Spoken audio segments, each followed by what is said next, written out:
echa pa' acá. Ahora sí.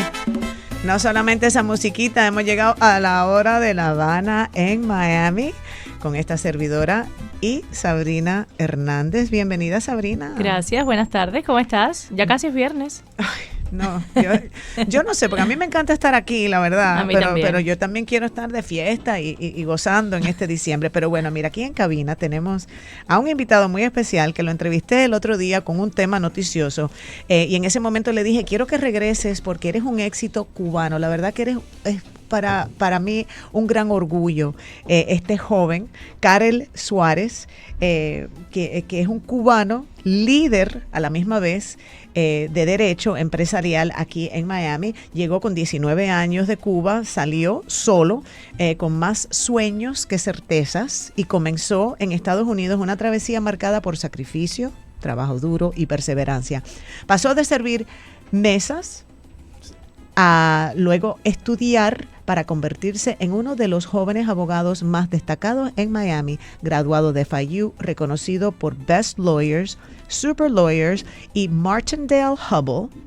Hoy encabeza su propia firma, The Legal Team, donde maneja litigios comerciales e internacionales a alto nivel. Su historia ejemplifica el espíritu del exilio cubano, esfuerzo, resiliencia y triunfo. Bienvenido, Karel Suárez. Muchas gracias por la invitación. Y a la vez te puedo compartir con Sabrina para que te conozca. Yo creo que le había hablado de ti, que quería traerte al segmento, y hoy te celebramos como éxito de mi gente. Gracias por esas bonitas palabras. Es un gran placer. Bueno, siempre me gusta preguntarle a las personas, ¿cómo saliste de Cuba? ¿Cómo llegaste a Estados Unidos? Yo un día le digo a mis padres que, yo estaba a punto de empezar la escuela de Derecho en La Habana, ¿no? En la Universidad de La Habana. Yo vi que es Derecho en la Universidad de La Habana, y un día le digo a mis padres, quiero ser abogado, pero quiero ser abogado en los Estados Unidos. Y mis padres me dicen, tienes muy buena idea, pero allá no es tan fácil. Nosotros no tenemos nadie allá. Y entonces yo lo que traté de decirle, le dije, bueno, yo voy a volar a México y voy a cruzar la frontera y lo único que necesito. Sí, así. ¿Tú le dijiste a tus padres a los 19 años? Ajá. Es que uno sabe.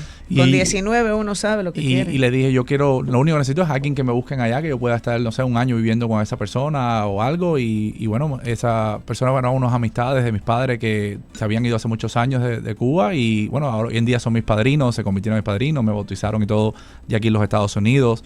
Y ahí estuve con ellos un año. Ok, pero espérate, quiero saber de la travesía. ¿Cómo sales de Cuba y cómo fue esa travesía? Porque, ¿por dónde cruzaste? Yo desde que tengo 10 años tengo pasaporte español. Esto ahora de que muchas personas están viniendo con pasaporte español, lo tenía de 10 años. Entonces, con eso viajé a México, viajé al DF. Del DF, entonces cogí un bus que me llevó al Ciudad Juárez, que ahora me doy cuenta, ya después que conozco, qué peligroso es Ciudad Juárez. Claro que sí. Pero en aquel tiempo yo, ¿sabes? Tenía 19 años y venía de Cuba, entonces para mí nada era tan... con la esperanza. Y llegué entonces a Ciudad Juárez, y ahí esperé entonces al próximo día, y el próximo día del lado allá de Ciudad Juárez, El Paso, Texas. Y básicamente me dijeron, bueno, ahí está el puente, camina. Y los 25 centavos y dale. Exacto, y llega ahí, bueno, ahí llegué, estuvo entonces, gracias a Dios, ¿no? En ese tiempo también era un poco más fácil, ¿no? Vamos a decir, entre comillas, porque ¿no? hace casi 20 años. Sí, 19 años de esto, hace 19 años, en el 2006, y llegué ahí, bueno, me atendieron, le dije lo de la ley de ajuste cubano, pie seco y pie mojado, que en ese momento todavía estaba vigente, y ahí empezó esta idea de querer ser abogado. Y era un poco emocional, ¿no? Pero ser abogado en un país donde no se hablaba el español, y básicamente querer hacer una carrera que lo único que se hace en esa carrera es hablar y escribir en el idioma. Claro, más nada, ¿sabes? Porque exacto. a veces yo Esto pienso... es lectura, procesar información y luego escribir. Correcto. Hacer argumentos, correcto. Por supuesto. No, me emociona, la verdad, a mí también me emociona, sí. Porque eres tremendo orgullo. Uno lo dice fácil, y entonces tú vienes aquí, yo te entrevisto como un profesional, bye, qué bueno, próximo invitado, pero tú ves qué linda es la pregunta, Sabrina. Yo le digo a Sabrina que para mí esa pregunta de cómo llegaste y cómo llegaste, luego cuéntame de ese proceso de hacerte abogado. Empecé a trabajar de valet parking, parqueando carros aquí en Coral Gables, en un restaurante que anteriormente se llamaba Por Fin, ahora se llama Bulla, Y ahí empecé parqueando los carros y recuerdo porque... Oye, pero llegaste muy buen vecindario, muchacho, no te tiraste bajo para nada. Sí. No, empecé... No tuvo que ir por una factoría allí. Sí. ¿De verdad? Sí. No, que lo tuvo.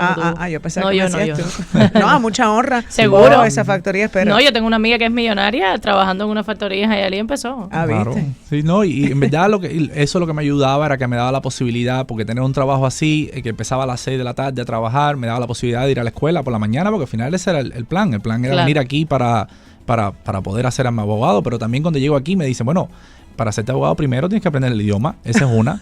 Y segundo... ¿Y desde de Cuba tú no hablabas inglés? Cero. Porque algunas personas sí estudian inglés. No, yo yes y no, a todos. Yes, si no sabían lo que me preguntaba, yo decía yes o no, dependiendo. Claro. Y básicamente me dijeron, primero tienes que aprender el inglés y segundo... tienes que hacer alguna carrera antes de la escuela de Derecho, porque la escuela de Derecho aquí en los Estados Unidos es post de la universidad, es un posgrado. Wow. Y entonces tuve que hacer una carrera de 4 años de administración de empresas. Lo mejor que hiciste. Sí. Hoy por hoy ya yo mujer me doy cuenta que esa base de empresario, porque tú sabes que por mucho que uno ejerza aunque seas médico, aunque seas abogado, cuando tienes un negocio tienes que manejar un negocio, es una empresa. No, y yo decía, bueno... no sé también si voy a ser, porque yo tendría muchas ganas de ser abogado. Pero también, si seré un buen abogado. No, y si voy a llegar a lograrlo. Exacto. Porque yo puedo tener la gana grande de eso, pero yo no sé si al final voy a aprender el idioma, si voy a poder llegar a la escuela de Derecho, si me voy a poder graduar de abogado. Entonces yo dije, bueno, una carrera que a lo mejor, yo sé que en los Estados Unidos siempre va a haber negocio, entonces vamos a hacer administración de empresas. No, excelente. ¿Y cómo te iluminaste con esa idea? No Estupendo. Sé, yo, siempre he tenido buenas ideas, creo, ¿no? Y ha sido también preguntando mucho. Yo creo que también yo lo que soy bastante de, tratar de conseguir la información antes de tomar cualquier decisión. Trato de preguntar, aunque cuando llego aquí a los Estados Unidos no sabía que tenía que hacer esa carrera antes. Yo aquí pensé que ibas directo a aprende Derecho. Inglés y voy directo a la escuela de Derecho, como es en Cuba. Porque en ¿Y Cuba cómo aprendiste inglés? Porque ya tengo curiosidad. Aprendí inglés en Miami-Dade College. Ahí en clases gratuitas. Sí, clases gratuitas. Quiero decirlo para que escuche, sepa que se puede. Sí, clases gratuitas. A principio, ya sí, las que necesitas con crédito, sí se tienen que pagar. Pero ya como ya llevaba más del año aquí, entonces ya yo estaba como residente y podía entonces cogerlas mucho más económicas. Y a la misma vez me ayudó el no trabajar, por ejemplo, así en lugares como una factoría o eso. Estar aquí expuesto un poco a Coral Gables y en lugares así donde la gente a lo mejor habla español, pero también hablan inglés bastante. Entonces prefieren hablar entre ellos en inglés y de alguna forma practicas. Claro. Y eso es lo que hacía. Entre lo que parqueaba un carro y el otro, medio que ahí machucado. Trataba de hablar con las personas y también hacía las tareas, porque yo tenía la escuela de 8 de la mañana a 5 de la tarde todos los días y entraba a las 6 de la tarde hasta las 12 de Valet Parking. Dios mío. Yo tenía que hacer las tareas y todavía hoy en día tengo ahora que son clientes y amigos de aquellos tiempos que recuerdo que salían de restaurante y yo tenía que ir a buscar el carro. Yo estaba haciendo, por ejemplo, una tarea. Me decía, no, termina esa pregunta. Eso te iba a preguntar, si encontraste ayuda aquí en el exilio entre los cubanos. ¿Sentiste que la gente te ayudaba? Sí. No, ¿Te apoyó? Es muy, ¿sabes? Lo bueno que tiene vivir en Miami, llegar a Miami, crecer en Miami, es que tienes mucha ayuda. Lo malo es que hablamos español. Hablamos español. I know. Sí, entonces es como que te tienes que tú poner en esas situaciones incómodas. Por ejemplo, escuchar inglés en el carro. Cuando tú a lo mejor lo que quieres es refrescar y relajar un poco por lo que quieres del trabajo. No puede. Es que estar incómodo uno crece con esa incomodidad. Sí. Yo a veces he sentido, por ejemplo, con la tecnología, las plataformas que estoy lanzando, el negocio que tengo, mucho se opera en una plataforma digital, obvio, y aprender cómo armar todo eso, la cabeza no me daba, pero yo sabía que iba aprendiendo, que iba creciendo como profesional. Y ahí fue de Valet Parking, fue que empecé ahí mismo en ese restaurante de Bulla y después trabajé dentro en Bulla recogiendo las mesas, limpiando las mesas. Después fui el mesero. Después fui manager ahí en Bulla. Y ya después cuando yo trabajo 6 años ahí, después me voy ya para la escuela de Derecho. Y hoy en día, bueno, un poco, ¿sabes? Para adelante, hoy en día soy el abogado de Bulla. Yo represento hoy en día a Bulla. Oh, my God. Oye, pero toda la vida sí ha sido buena contigo. ¿Viste? Qué buena entrevista. Yo sabía que esto iba a ser fantástico. Otra parte que es tan crítica para el éxito de un ser humano. ¿Cuándo conociste a tu señora? Mi esposa la conocí en la escuela de Derecho. Ella estaba en el primer año de la escuela de Derecho. Yo estaba ya en el último año de la escuela de Derecho. ¿También cubana? Ella nació aquí, pero los padres son cubanos. Pero yo te la siento aquí. Ella es cubana. For your information, ella es cubana. Pero es que... es que es súper cubana. ¿Viste? Yo te la siento aquí y tú Nadie nota que no Nadie. lo es. Es que yo se la presenté cuando lo presenté a las amistades mías y yo tenía este chiste que le decía, después de un rato le decía, ¿hace cuándo tú crees que vino de Cuba? Y me decía, no sé, hace 4 o 5 años. Y yo decía, no, ella nació aquí en los Estados Unidos. Pero tiene la cubanía por dentro. Sí, porque la abuela y la madre siempre fueron mucho de enseñarle las cosas cubanas, los dicharazos cubanos, los temas cubanos, las canciones cubanas. Y te digo, no hay nada, pocas cosas que tú le puedas decir de temas así bien cosa cubana que ella no lo sepa. ¿Y qué es lo que más extrañas de Cuba?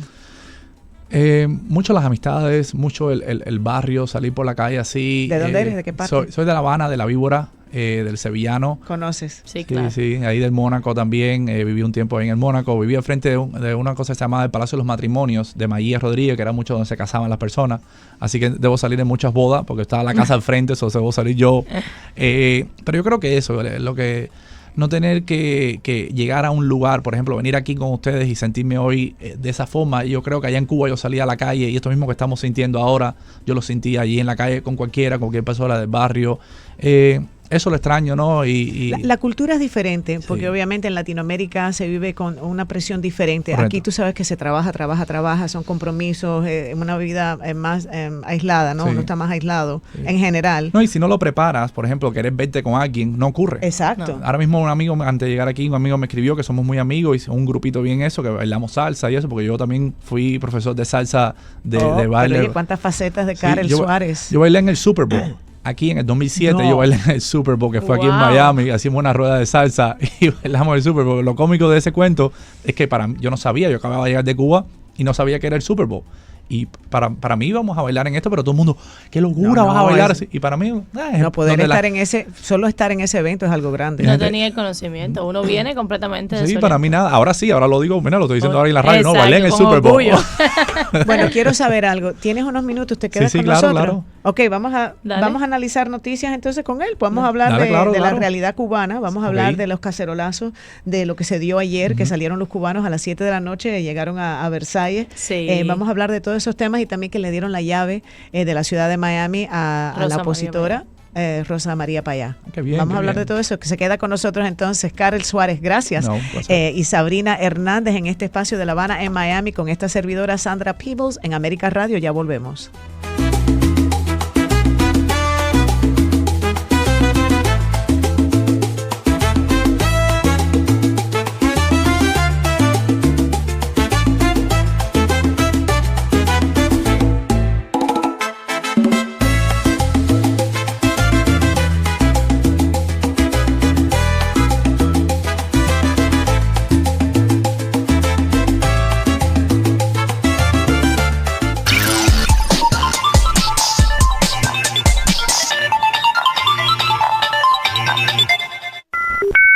Ahora, estar informado es más fácil que nunca.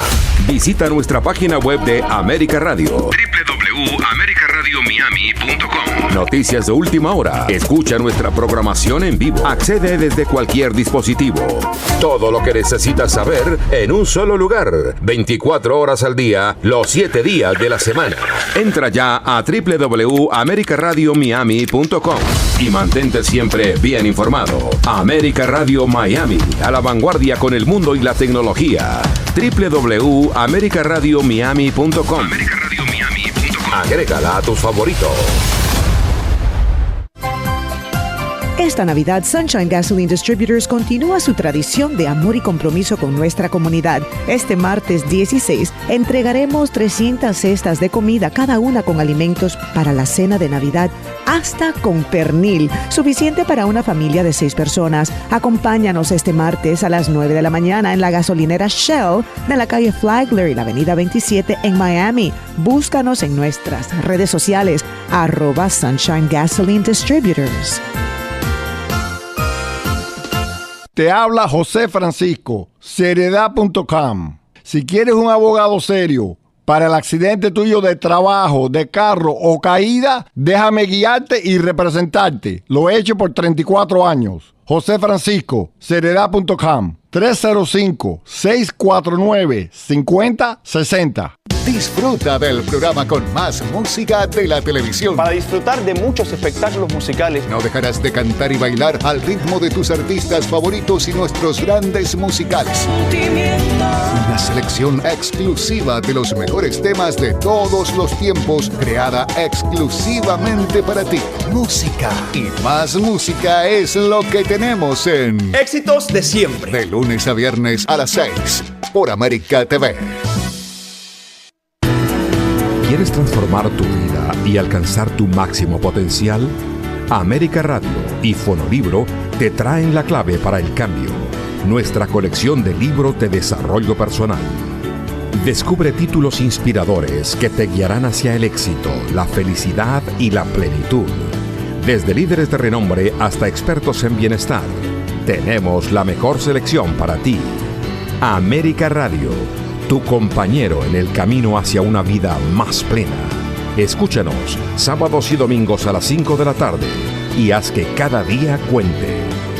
América Radio, donde tú importas. Escucha nuestros libros y descubre lo mejor que hay en ti.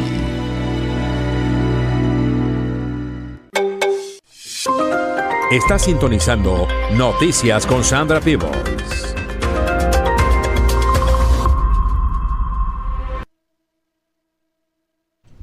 Bueno, mi gente linda, aquí estamos con Sabrina Hernández en este segmento La Habana en Miami y tenemos un invitado muy especial, Karel Suárez, quien es abogado de litigio y quien hoy es éxito de mi gente, pero se ha quedado con nosotros un ratito más porque qué bonito poder hablar de estos temas noticiosos, de lo que está pasando con el pueblo cubano, tanto dentro de la isla como fuera. Y hablando de lo que está pasando fuera, ayer hubo esta iniciativa de José Daniel Ferrer pidiéndole a las personas que salieran a las 7 de la noche y el pueblo respondió. Seguro, yo creo que fue una manifestación asombrosa porque eran muchas personas las que se dieron citas ayer en el Versalles. Yo creo que es un centro ya que se ha convertido en histórico para el exilio cubano a la hora de manifestarse, de poner en alto el nombre de Cuba, y también se dieron cita en muchos lugares del país, en Barcelona, en Roma hubo manifestaciones, en Alemania, en Washington que se encontraba Ferrer con un grupo de opositores, en Oslo Rosa María Payá lideró también una manifestación frente al consulado de Cuba en dicho país. En el mundo entero, a propósito del Día Internacional de los Derechos Humanos, pues el cubano salió a exigir eso, ¿no? La libertad y sobre todo que se respeten los derechos humanos. Ayer yo escuchaba a una cubana que se llama Carolina, siempre el nombre lo olvido, decir que es curioso porque los cubanos, poco se habla de esto, fueron precisamente los que el 10 de diciembre del 47 en la oficina de la Organización de Naciones Unidas estaban pidiendo que se pasara este día con ciertas leyes, ¿no?, que fueran respetadas, y entre ellos que el pueblo tuviera el derecho a la rebeldía contra una dictadura. Y varios cubanos fueron, pero uno en específico fue el que lideró, el que escribió y firmó esta ley, y es para que se celebrara este día, y que era como que presentían que podía volver a ocurrir, que la democracia es frágil, y es la realidad. Es la realidad. Increíble. Y bueno, Karel, nos estabas diciendo que tenías conocimiento que en tu pueblo también habían salido. Sí, en el barrio, yo creo que en Gertrudis, en la de 10 de octubre, que es la parte de ahí de la víbora, yo creo que también vi imágenes que estaba en apagón y todos estaban en la calle, y yo creo que está complicado, eso allá está muy complicado por el tema de no hay apagón, no hay comida, no hay esto, el tema también de esa enfermedad, la chikungunya. Todas estas cosas se unen y yo creo que es bien, bien grave, y qué bueno, ¿no?, que esto también ocurrió ayer, porque sobre todo Ferrer, ¿no?, que fue de alguna forma que estaba al frente de esto, porque eso es un poco lo que estamos esperando, ¿no?, de él, ya al estar aquí en los Estados Unidos, tiene muchas más chances de hacer más cosas, ¿no? Llevando él ese banderín, Dios mío, de la oposición, de los derechos humanos, primero sufrió tanto en las cárceles y ahora aquí también le estamos poniendo esa responsabilidad, pero yo creo que él la asume, porque no sé si me adelanto o si me exagero diciendo que nació para esto, ¿no? Nació para hacer esa voz en este momento. No, y qué mejor momento que hacerlo aquí en los Estados Unidos, que ahora tienes la plataforma más grande que puede haber en el mundo para poder hacerlo, ¿no? Así mismo, no, y yo creo que sobre todo en la circunstancia en la que se encuentra el país es necesario saber que hay que tomar una medida, hay que tomar una decisión.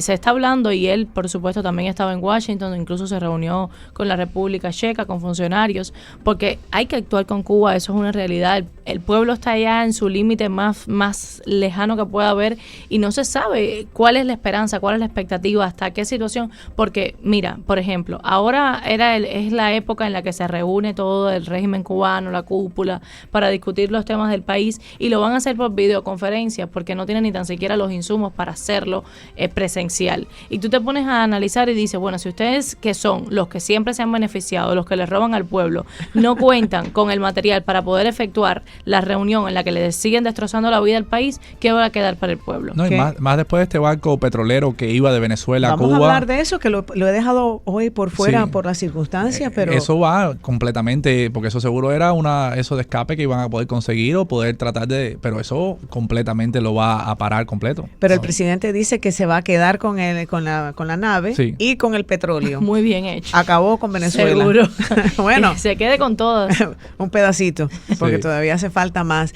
Sé que nos tenías algo. Mira, quiero antes que adentremos en los temas de Cuba, cerrar con, ya que mencionábamos a Rosa María Payá con la ciudad de Miami, que le honró la llave y lo estábamos comentando y lo querías decir, y que fue algo que lideró Francis Suárez, también estaba el comisionado Gabela en la entrega. ¿Y te gustó la iniciativa? Cuéntame, cuando la viste, porque me describiste el momento, ¡ay, qué bonito que le dieron! No, claro que sí, es que claro, cada vez que yo veo algo que encaja en este segmento, pues me encanta, entonces, porque tenemos una hora, hablamos de temas de Cuba, por supuesto, pero ya sabes cuál es el problema de Cuba. Claro. Son 3 temas y da vuelta y vuelta. Yo digo que analizar política, por ejemplo, de Cuba es como ver eso cuando te tratas de conectar en la internet y da ese círculo, da vueltecita y tiene colores, pero nunca por fin conecta. Correcto.